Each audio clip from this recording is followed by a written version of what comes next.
اور خبر ہے کہ پی ٹی آئی نے جمعے سے ملک گیر احتجاج کا اعلان کر دیا ہے۔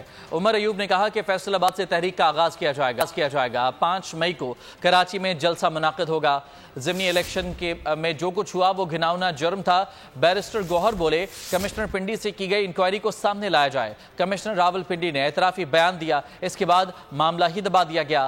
حامد رضا نے کہا کہ کل کے الیکشن کو الیکشن کہنا بھی توہین ہے۔ پنجاب اور وفاق کی حکومت پر غداری کی FIR ہونی چاہیے۔ بعد سے انشاءاللہ تعالی ہم لوگ آغاز کریں گے، اس کے فوراً بعد ہمارا جلسہ 5 مئی کو انشاءاللہ تعالی ہمارا ہوگا کراچی میں ہوگا۔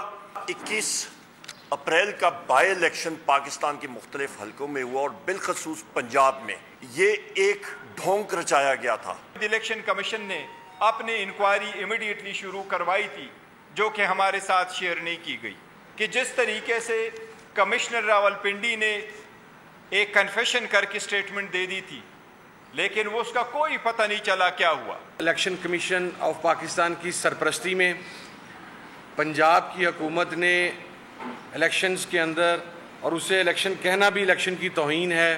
میں یہ سمجھتا ہوں کہ موجودہ الیکشن کمیشن اور موجودہ حکومت پنجاب، ان کے اوپر بغاوت کی FIRs ہونی چاہیے، ان کے اوپر غداری کی FIRs ہونی چاہیے، ان کے اوپر آرٹیکل 6 کی FIRs ہونی چاہیے۔ سبسکرائب کریں اور بیل دبائیں تاکہ کوئی خبر رہ نہ جائے۔